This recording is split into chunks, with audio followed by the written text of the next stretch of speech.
All right, today is July 10th. My name is Kevin Stinson, and this is for Dr. B's BIO250 through AMU.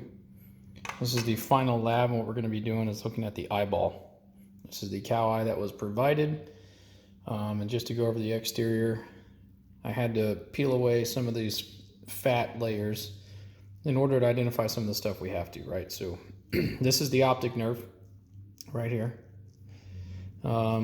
The extrinsic eye muscles are just any muscle that connects to the eye and then to something else, right? So all of these muscular parts here are extrinsic eye muscles. There's a few. There's one buried in here too. The cornea is the outside front cover of the eyeball here, right? And the sclera is, in general, is all the white stuff that you would see in an eyeball, even in any eyeball. So the coronal section, the anterior chamber is behind here, is behind the cornea, and it contains things like the iris and the ciliary bodies and the lens and stuff like that. The pupil is the very center. I know on this one you can't really see, it's kind of grayed out, so I'm going to apply some pressure, see if we can kind of round it out a little bit. All right, so the very center part is the pupil. The outside, this colored portion, is the iris. The lens is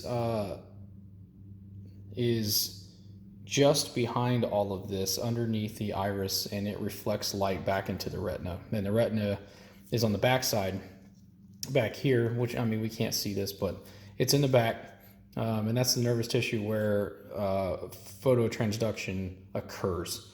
So, and then we have the choroid, which is the vascularized tissue in the wall of the eye, and we can't really see it here, but what it does is it supplies the retina with blood, essentially.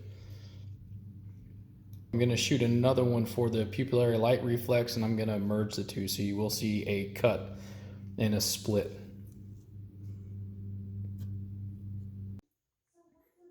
This is the pupillary light reaction video. I'm in my daughter's bathroom. It's the darkest place in the house.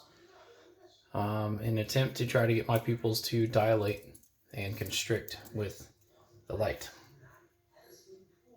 So as you can see right now, my pupils are fairly large, dilated. I will shine this light. You'll see that it shrinks.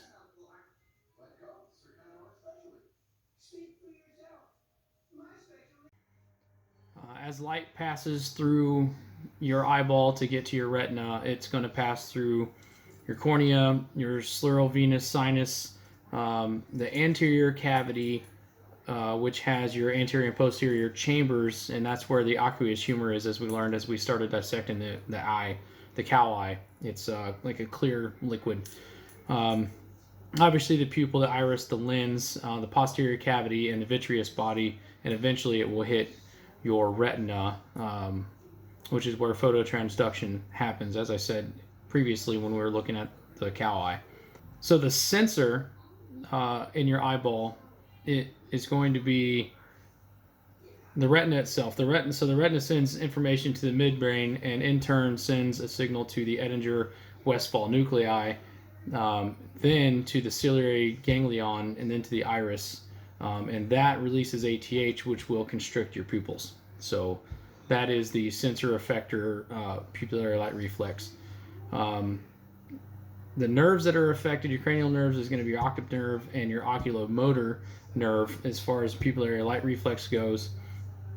And I already answered the last question, what happens when the left pupil or either pupil has just a light on it. Both of them are going to constrict equally. So this concludes my video. Thank you.